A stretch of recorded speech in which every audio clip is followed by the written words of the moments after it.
Testing, testing.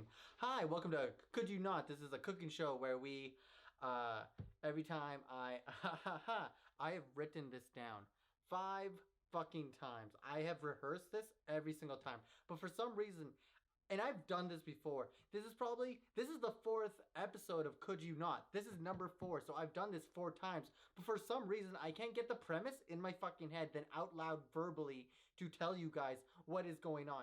So here I am, not in my attire, and then I'm not even set up correctly, and I'm probably going to use this, to be honest, and my fucking Ceremonic PAX 2 is going to die on me. Holy fucking shit. We're making sushi.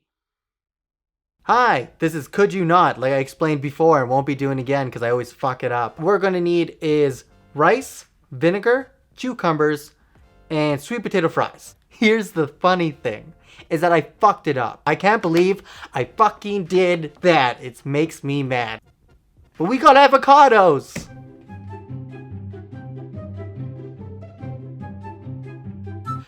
Here's the thing. Fuck the instructions, okay? It's a ratio. All rice is just a ratio. 1 part rice, 1 part water. It's super easy. That is it. So this is the time where you are about to put the rice on the stove. But here's the thing. You want to leave that rice a little note, a little prayer, a blessing, a good luck charm. You know what I mean? Unless the fucking steam from the rice pot blew off the tinfoil, and then you have to do it again. But then this is the thing. You say, fuck you, tinfoil. Fuck you. I'm going to fucking do this because I want to make sushi right now, so you're not going to stop me. Honestly, these avocados are shit. Like, these avocados are really bad. What you want to do, and I'm laughing because you're not supposed to cut them this way either. They're really bad cut. What you want to do, because I'm making avocado rolls, is make them wedge. That's what you want to do. Right now I'm doing sliced, which is good for California and any other actual sushi that isn't just an avocado roll. You want it to be a wedge, so it's easier. These cucumbers are really, really bad. What you want to do, you want to have them smaller than what I'm showing you right now. In my head, I was like, no, you wanted this size, but you don't. You want them smaller, actually. So I haven't rolled sushi in like 5 years, 10 years. I haven't rolled sushi in a very long time. That being said, I don't know what I'm doing. Here's the thing, that the rice was too warm. Again, I didn't have patience, so then I just started rolling the sushi with warm rice, and then it started to fall apart. And do you remember when I didn't have patience for the avocados or the cucumbers? All those little tiny details that I fucked up kind of all came onto each other. But here's the thing, I did find potatoes, and I fried them. And then that worked out, so that's cool. Look at that roll, that's really bad. It's like baby food out of a fucking tin. That tempura veg is so just ugly. Those rolls are falling apart. They're not gonna stay together like that. Oh my goodness, like look at that. See, the tempura, I didn't make the batter thick enough, and I just didn't care at the time. The strange thing is, I can cut sushi still very well. Like, I can cut it like no one else, which is a bit alarming. I just want you guys to know that I'm not here to teach you how to make sushi or give you anything like that. I'm just making sushi to make myself feel better.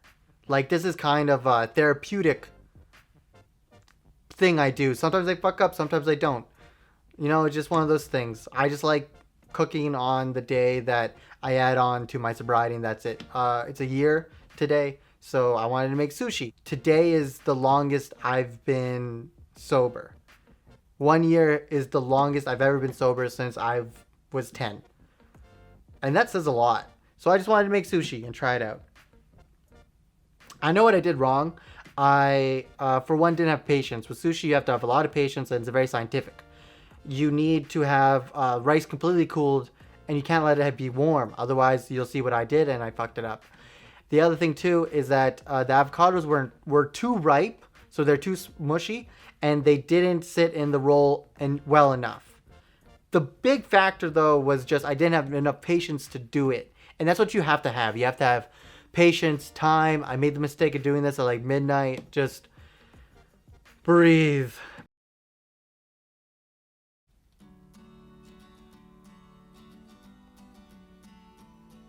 I can't believe I died a year ago. I overdosed. There's so many people in my life that I don't know what I would do without. There are very, very special people in my life that I didn't even know existed before I died. I didn't know I could have such a vibrant life after death. I'm really happy that I made sushi for my 1 year. Because it didn't go well. It didn't go as expected.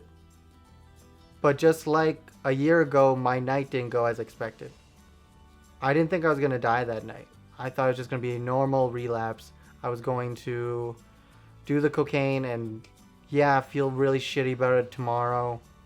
But I did not expect to be woken up by a paramedic in the hospital screaming at me if I knew where I was. He looked like the dean from Community. Hi! Dying is one thing, but then getting woken up by the dean from Community, that's very freaky. It freaks me out. One thing that I have now that I didn't have before I died was to be okay with what's not expected. I give a lot into expectations and hopes and dreams, and that's why I overdosed. That's why I relapsed, was because I wasn't filling my expectations that I had in my life. But like this sushi, I have to be okay with mistakes. I have to be okay with not doing well one day and just doing better the next.